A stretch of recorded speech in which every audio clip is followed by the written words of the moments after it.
Good evening. Well, as the whole world now knows, John Fitzgerald Kennedy, the 34th President of the United States, is dead. He was shot near Dallas in Texas at 12:25 local time. It's about 6:30 our time. In the car with him were Mrs. Kennedy, who was unhurt, and the governor of Texas, who was shot in the chest. A cameraman saw the president slump to the floor of the car with blood on his head. He heard Mrs. Kennedy cry, "Oh no," and then, kneeling by his body, he saw her try to lift her husband's head. The motorcade was immediately waved onto a side road, and within 5 minutes President Kennedy was in hospital, but he never recovered consciousness, and 20 minutes later he was dead. The shots were apparently fired from the corner window of a building near the road. The police found a .303 British rifle, 3 empty cartridge cases, and a wedge of paper that had apparently been used as a gun rest. The assassin's getaway car was later picked up in Fort Worth. Near the site of the assassination, the police found the bodies of a Secret Service man and a Dallas policeman, both of whom had been shot. The president's body was removed from the hospital an hour after he died. Mrs. Kennedy rode with the body. She appeared dazed and in a state of shock, but wasn't hysterical. The president's body will now be flown back to Washington, where it will lie in state in the White House. And some extra news which has come in since we started. A 24-year-old man, Lee H. Oswald, was arrested by Dallas police in connection with the murder of the policeman. He was taken screaming from a cinema. Police are questioning him to find out whether he's any connection with the murder of the president. A pistol was taken from Oswald after a scuffle.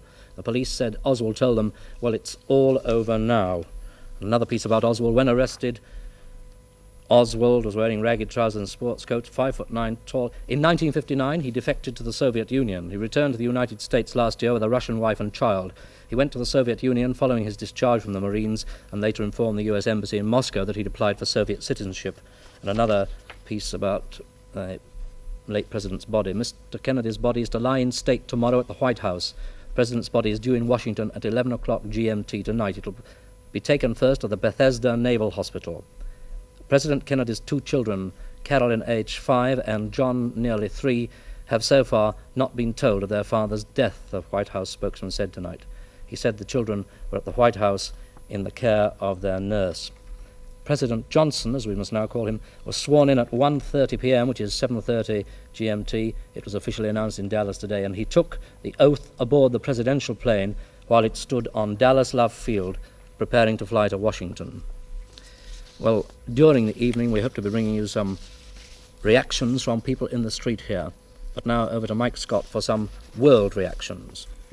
Well, messages from everybody in the world, from people all over the world, are pouring into Washington. Here are some of them. From our own Prime Minister, Sir Alec Hume, to President Lyndon Johnson. On behalf of the British government, I extend to you and the government of the United States of America our deepest sympathy in the terrible loss that you've sustained by the assassination of President Kennedy. He was greatly admired and loved by us all. I extend to you our assurance of friendship and support in the heavy burdens which have devolved upon you. From former Prime Ministers of England, from Sir Winston Churchill, the loss to the United States and to the world is incalculable. This monstrous act has taken from us a great statesman and a wise and valiant man. From Earl Attlee, he was a very fine young fellow and likely to do very great things, a man of great courage and vision. From the Earl of Avon, who used to be Anthony Eden, young in experience, he said, but wise in heart. The whole free world will be mourning him. From Mr. Harold Macmillan, President Kennedy meant to so many people in every country understanding, hope and faith in the future for the people of the United States. And from the Queen to President Lyndon Johnson, I am shocked and horrified to learn of the tragic death of President Kennedy. On behalf of my people, I send my sincere sympathy to the government and to the Congress and to the people of the United States of America. Signed, Elizabeth R. She sent another telegram to Mrs. Kennedy. I am so deeply distressed to learn of the tragic death of President Kennedy. My husband joins me in sending our heartfelt and sincere sympathy to you and your family. Signed, Elizabeth R. From people within the world, the Soviet news agency TASS reported in Moscow that the president had died in hospital after an attempt was made on his life by persons believed to be among extreme right-wing elements. The Pope received the news of the president's death with dismay. The West German Chancellor, Ludwig Erhard, the news fills the German people with deep grief. The French Prime Minister, Mr. Georges Pompidou, described the president's assassination as atrocious and frightful. And President de Gaulle said, President Kennedy died like a soldier under fire for his duty and in the service of his country. I've got dozens of others here. I've got a You'll read newsflash them. at There's this something point. from Bill. A newsflash just come in now. NBC News has said that Leo H. Oswald, the man the Dallas police arrested in connection with the murder of the policeman, has been identified as president of the pro-Castro Fair Play for Cuba Committee. While in the Soviet Union, he worked in a Minsk factory. Now then, have we any street interviews yet, do we know? We have street interviews in that case. Well, I'm going to take you straight over to the streets outside these studios where people will give you their comments on the news of today. You can see from the paper tonight that President Kennedy was assassinated about 4 hours ago. Yes. What's your reaction to this? Well, it took my breath away at first. Actually, I couldn't figure out why anybody would want to do such a thing to a bloke in his position. Actually, it just took all the wind out of me. I felt absolutely deflated about it. I mean, I'd just come out of here and it's a real shock. Well, we came out of the Palace Theatre and we just thought it was a hoax. We thought somebody had printed some papers and was selling it to us as a hoax. Of course, it seems to be a great pity that President Kennedy and Mr. Khrushchev seem to be getting on so well at the moment. But I couldn't believe it. I thought it was such a shock. I thought it was a hoax when I saw these newspapers. I think it would be a great loss to the world. I don't know what his wife and family must feel like. He must feel terrible. I'm quite sure it isn't a hoax. He is really dead. I can't believe it. I think it's a tragedy. Greatest tragedy since the war began, I'm sure. Yes, I hope it won't start another war. I was quite shocked because actually I'm not from England, I'm from Australia. And generally he was very well liked there and he had great support everywhere. I was very shocked. I still can't believe it that he's not there anymore. Bad thing. I think the person who ever shot him must have been a nutcase. There's no other word for him. I think it's terrible what happened.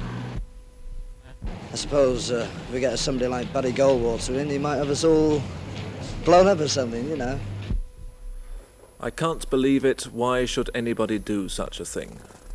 The assassins and the would-be assassins of American presidents are an ill-assorted collection of men. It could be said that their shadow has hung over the presidency ever since George Washington took the first oath of office in 1789.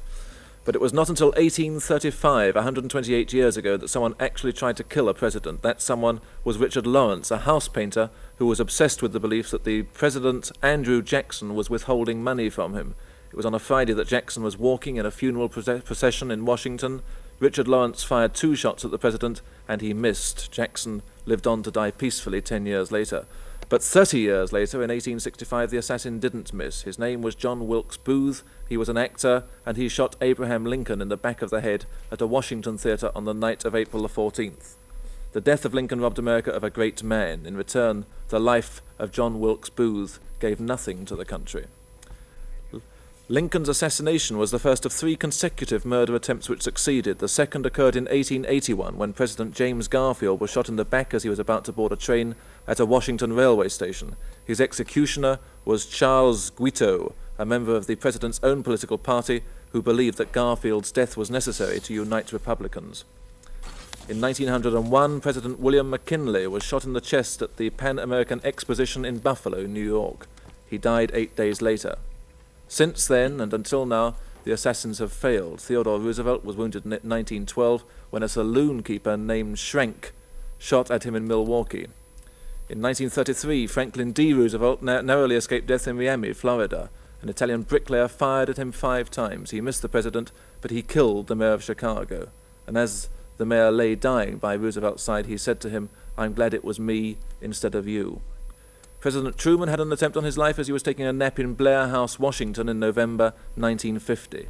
2 Puerto Ricans, in attempting to shoot him, killed 2 guards and wounded 3 others. Truman escaped this attempt, and a second attempt later on when Puerto Ricans invaded the House of Representatives.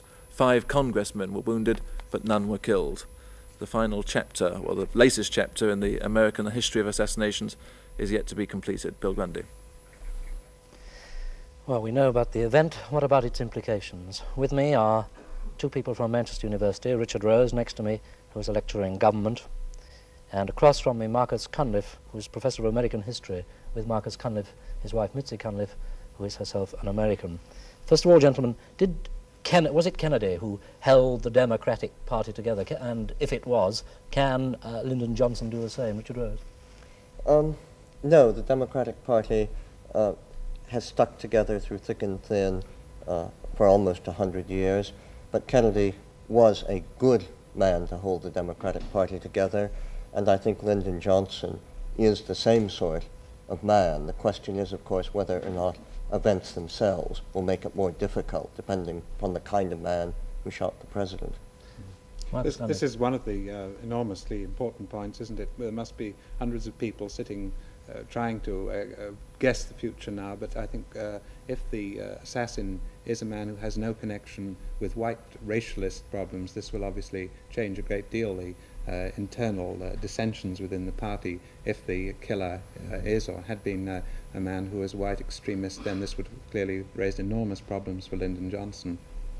Has the political détente, this relaxing of tension between Russia and the United States, been largely Kennedy's doing? And again, the follow-up question, can the more conservative Lyndon Johnson maintain this relaxation of tension? No, in a sense, Kennedy wasn't trying to relax the relationships between Russia and America. He was trying to strengthen America militarily, and probably the greatest single achievement of his administration was sorting out the mess that a general in the White House, Eisenhower, had left in the Pentagon. But I should think on past form, and given the enormous staff of very capable men that he has left behind him, that he brought to Washington, that Lyndon Johnson could negotiate as well, because the death of President Kennedy doesn't get the Chinese off Mr. Khrushchev's back. Yes, I would agree with this. I think that if Kennedy had made a great difference, it would have perhaps been in helping in some way to dissipate the rabid atmosphere, the rabid looking for the communists under the bed sort of atmosphere, but this was going, I think, in any case, before he came to power. It was a saner America in which Adlai Stevenson had played a part in creating or recreating. Can we leave politics for a moment? And may I ask you, Mitzi, as an American, your own personal feelings about the events of today? I was reminded horribly and shatteredly of the way I felt when Roosevelt died, which was that every American simply stood in the streets weeping, feeling that their father had died. And I suddenly realized with this horrible news today that one felt as if one's brightest young brother had died. He obviously was not the cut of Roosevelt, who was a bigger man, but he certainly was enormously a real person and a very big man. And one didn't realize when he was alive how much one counted on him personally to tie together national events and international affairs. I don't agree with Richard Rose that history takes its own course. I think that the potting off that has taken place of large figures within the last 10 or 20 years has had an enormous shifting force on history, and I think that this will, because for one thing, Kennedy brought the intellectuals back to Washington for the first time since the early days of Roosevelt, and I have a feeling that they're all going to be going back to Harvard terribly soon, and to the disastrous result that the professionals will again be on the job for the worse. Do you think, in fact, that now that Britain is going to have to play a different and more important role in East-West relations, now that, well, at any rate, during Lyndon Johnson's early days? Well, I think, really, we've got to take this day by day, because before we came on the air, we assumed that the man who shot the president was a white racialist. The bulletin you read at the start of the program indicated that somehow he might be mixed up with the Soviet Union and with Cuba.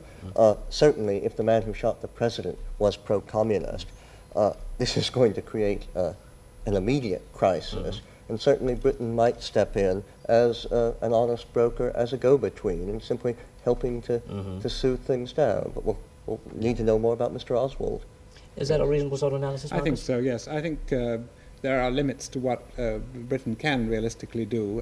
On the other hand, there's a kind of passivity, a kind of lying midway between a large tussle, which I think ought not to become our task. And I think to this extent we ought to be stimulated to think more actively than we have in the last few years what is a positive role in world affairs. Truman, of course, was a man who nobody knew when Roosevelt died and became a very magnificent president indeed. Is Lyndon Johnson likely to be the same, do you think? I think this is a good bet, yes. I think the presidency, as people have said, is an ennobling office. The strain of authority does often bring out the power in a man, and as we saw with President Kennedy, it means that if he has any special leaning, for example, if he were a Catholic, then he would have to be doubly determined, self-consciously determined not to appear to favour that particular group. The same thing, I think, might be said of Lyndon Johnson as a Southerner. Do you feel the same, Richard? Well, one point I'd like to make that isn't perhaps appreciated in this country, that Lyndon Johnson was a great Senate Majority Leader, one of the greatest politicians on Capitol Hill in a long time, and we can only hope and pray he'll be as good as a president. Well, this, in fact, is the sort of question one must inevitably ask next. We've been talking about Lyndon Johnson, but in this country, at any rate, he's almost completely unknown. Who is Lyndon Johnson? The new president, Lyndon Johnson, the man who will hold the office of president until the end of Kennedy's original presidential term, a millionaire rancher from Texas, Lyndon Baines Johnson. Johnson was first elected to Congress in 1937. In 1948, he became senator for Texas, a position he has held ever since. Kennedy and Johnson were never very close friends, and as rivals for the Democratic nomination, the gap between them grew wider. The decision taken at the 1960 Democratic Convention in Los Angeles to run together was very much a marriage of convenience. Johnson, the leader of the Democratic majority in the Senate, was chosen to appease the southern states, who might be expected to jib at the fact that Kennedy was both a Catholic and a liberal in racial matters. It was probably this influence in the South which gave Kennedy his narrow margin of victory. Commentators at the time forecast that this vital help would not be forgotten and would give Lyndon Johnson considerable influence in the affairs of the United States, but it didn't work out that way. And Lyndon Johnson, the new president of the United States, remains very much an unknown quantity. Bill? Well, soon after his inauguration in 1961, early in 1961, President Kennedy held a press conference. It was the first live televised press conference that we had seen. We have got some of the recording of that conference. Here, therefore, is an extract from that 1961 press conference. Auditorium in Washington, D.C. We're about to bring you the first of President John F. Kennedy's news conferences. This is being presented live for the first time. In previous years, presidential news conferences have been recorded and filmed, but never broadcast nor televised live. As we await the president, nearly 400 news correspondents representing the nation's news-gathering organizations are seated here in the auditorium. When the president enters here, it is customary for the reporters to stand until invited by the president to be seated. Then the president himself will either have a statement to make or go directly to questions. For the question and answer period, each reporter will stand and, when recognized by the president, ask his question. And for this first of President Kennedy's news conferences, there will be other innovations. Reporters are not being required to identify themselves. Also new for this conference is the absence of a time limit, which has heretofore prevailed. Accompanying the president as he enters the auditorium will be Pierre Salinger, his news secretary, and Andrew Hatcher, the associate news secretary. White House correspondents who regularly cover the president are sitting there. Ladies and gentlemen, the President of the United States. Good afternoon. Won't you be seated? I have several announcements to make first. I have a statement about the Geneva negotiations for an atomic test ban. These negotiations, as you know, are scheduled to begin early in February. They are of great importance, and we will need more time to prepare a clear American position. So we are consulting with other governments and are asking to have it put off until late March. As you know, Mr. John McCloy is my principal advisor in this field, and he has organized a distinguished panel of experts headed by Dr. James Fisk of the Bell Laboratories, and Mr. Salinger will have a list of the names at the end of the conference who are going to study previous positions that we've taken in this field and also recommend to Mr. McCloy for my guidance what our position will be in late March when we hope the test will resume. Secondly, the United States government has decided to increase substantially its contribution towards relieving the famine in the Congo. This will be done by increasing the supply of cornmeal and dry milk. Press conference in 1961. As you may know, both the Prime Minister and the Leader of the Opposition have just been broadcasting to the country. In fact, the Right Honourable Harold Wilson, Leader of the Opposition, is in the north and has come down to our studio tonight. Mr. Wilson, some questions because you were recently in America, but first of all, your view as Leader of the Opposition, your view about the events of today. It's the same view as everyone else in this country, a sense of deep shock at this crime, and a desire, I think, to send, however inadequately, our sympathy to Mrs. Kennedy and the family. I was speaking in North Wales tonight when the news came through, and the shock that went through the big meeting that I was addressing, one felt as though they were stunned by the news. And it's too early yet to know what it's all about, but he's going to be, his death's going to mean a tremendous loss for this country, because he was a friend of this country, and for the world. Now, on your recent trip to America, you met President Kennedy. Yes. What about your personal views now, your personal recollections of him? I was able to see a good deal of the way in which he administered the country, because I know so many of his people. I've known many of them for years, and I was able to see how he was able to inspire them with a sense of mission, a sense of purpose, and to streamline the previously totally chaotic Washington machine, so that when a decision had to be taken, he was able to take it quickly and crisply. Right or wrong, we all make mistakes, but certainly it was a big change in the Washington machine. Talking to him, what one felt was a sense of quiet power. Undoubtedly he had enormous power, he had a tremendous grip on every subject that you discussed, but he was quiet, he was informal, and you could talk just as informally as you and I could talk here. Was he a humorous man? Yes, very frank, and one or two slightly cynical observations, but I won't say he was cracking a lot of jokes. We had a very serious talk after the political discussions. We walked around the garden a bit and just talked about other things, about his favourite historical reading and my favourite historical reading. We compared notes and found we had a number of joint favourites, especially in American history. Have you any personal recollections of the new president, the present president? Lyndon No, Johnson? I've seen very little of him. I've only seen him when I've been in the Senate and through various mutual acquaintances. I've shaken hands with him, had a short talk with him. But they are, of course, two very different people. I only came into this studio just towards the end of the previous discussion, and I very much agree that it was a marriage of convenience at the last Democratic convention. One just doesn't know what changes there will be now. Perhaps President Johnson, it's hard to start using this phrase, will try and carry on part of the administrative machine and part of the ideas that Kennedy left behind. But there are bound to be differences, and I think they will accumulate fairly quickly. Can I ask you a question that I asked Marcus Cunliffe and Richard Rose? Is he likely to be, from your very brief meeting and very rapid assessment of him, is he likely to be another Truman? You mean a man who And suddenly rises yes. with a job? He could be. His background, like Truman's, is a highly political background, by which I mean American politics, the democratic machine. He has shown on occasion great humanity, great understanding. We can only hope that he will, like Truman, rise with the job, and that his association with President Kennedy will mean that he has some of the same sense of mission and the same desire to bring some order and some peace out of East-West relations.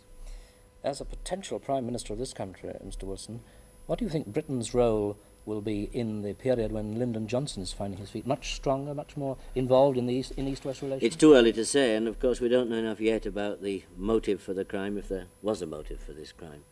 That might of itself create new relationships, new difficulties, new problems, perhaps very grave ones. And it's essential that Britain be ready to help in any way.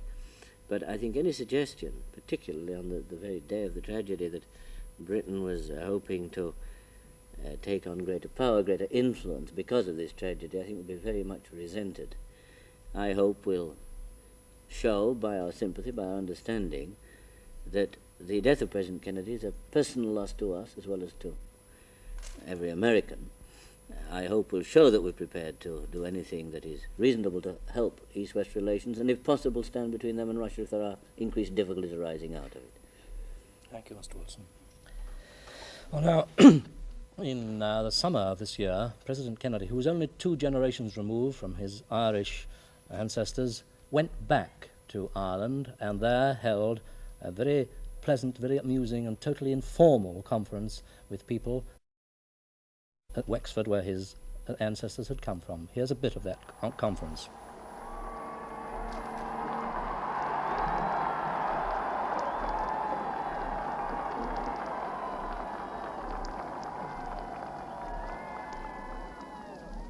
Mr. Mayor, I first of all would like to introduce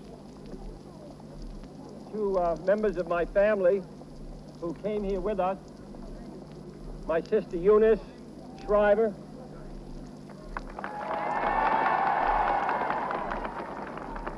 and to introduce another of my sisters, Jean Smith. And I'd like to have you meet the American ambassador, McCluskey, who's with us, right over there.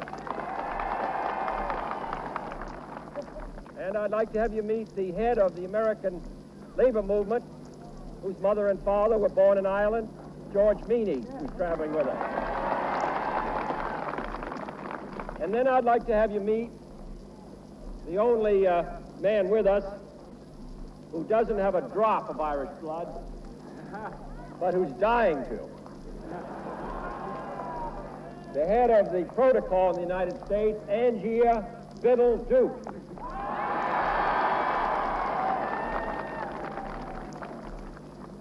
Angie, how nice it is to be Irish. I'm glad to be here. It took 115 years to make this trip. And 6,000 miles. And 3 generations. But I'm proud to be here, and I appreciate the warm welcome you've given to all of us.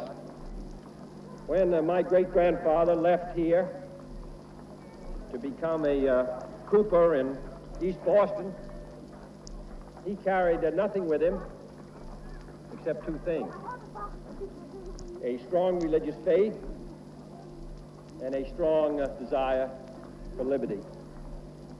And I'm glad to say,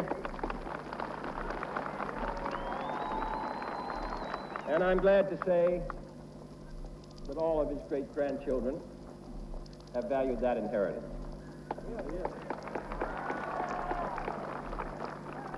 If he hadn't left,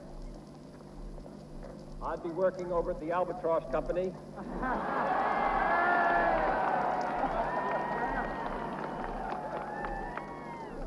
Or perhaps for John D. Kelly.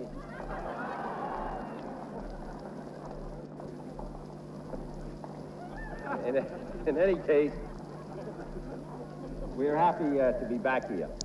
About 50 years ago, an Irishman from New Ross traveled down to Washington with his family, and in order to tell his neighbors how well he was doing, he had his picture taken in front of the White House and said, "This is our summer home.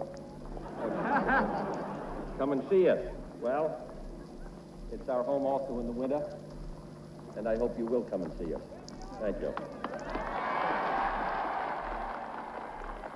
What a delightful picture at press conference in summer of this year. We've just got some more news flashes. The President's body has now arrived in Washington, where it will lie in state in the White House tomorrow. Dr. Ludwig Erhard, West German Chancellor, has cancelled his planned visit to Washington next week, where he was to have conferred with President Kennedy, and he sent telegrams of sympathy to Mrs. Kennedy and President Johnson. Another one, Herr Willy Brandt, mayor of West Berlin, said Berlin had lost its best friend with the death of the first citizen of the world, and he added, "A flame has been extinguished for everyone hoping for a just peace and a better life. The world has become much poorer this evening." The newspapers of the world, of course, are full of the news. We have a little film now of the newspapers, and then Mike Scott will be showing you those that have come into this studio.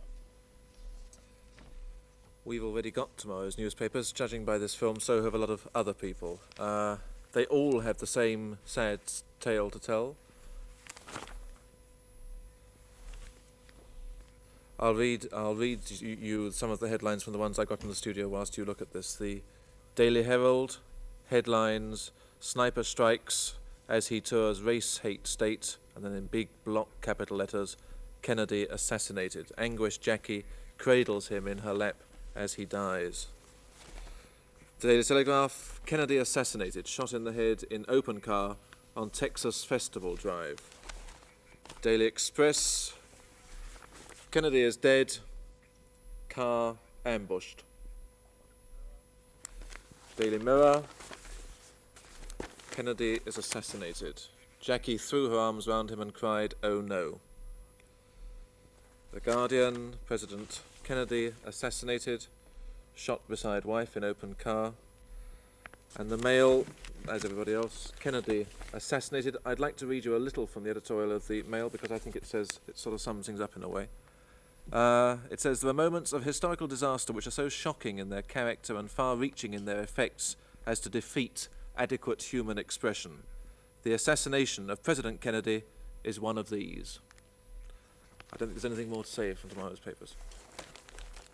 One final bit of news. From 9 a.m. tomorrow, Saturday, there'll be reports from America by Telstar. And that's all from us. In a few moments' time, there will be an epilogue. The story as the romance of modern life. Other political leaders have been men in middle age or old men. But here was one who looked almost a youth, with a very beautiful wife and 2 little children. This family surely was the symbol of the hopes and aspirations of youth in the modern world. In these first hours of tragedy, our thoughts go out in loving sympathy to this wife and to these little children on their grievous bereavement. President Kennedy was a Christian man, and those who in any manner share his Christian faith will, besides their sympathy, wish to say a prayer for his soul. We pray that after his life of devotion to duty and his work for peace and racial equality, that God in his loving kindness will give him eternal rest. Come to his assistance, every saint of God. Go out to meet him, every angel of God. Take his soul and offer it in the sight of God's majesty. May Christ, who has called you away, take you to himself, and may angels lead you into Abraham's bosom. Take his soul and offer it in the sight of God's majesty. Eternal rest give unto him, O Lord, and let perpetual light shine upon him. Lord, have mercy. Christ of mercy, Lord, have mercy. Let us pray. Absolve, we beseech thee, O Lord, the soul of thy servant from every bond of sin, that he may live again in the glory of the resurrection, and breathe the air of paradise among thy saints and elect, through Christ our Lord. May the angels lead him into paradise. May the martyrs await his coming, and bring him into the holy city, the heavenly Jerusalem. May a choir of angels welcome him, and with the poor man Lazarus of old, may he enjoy eternal rest. Amen.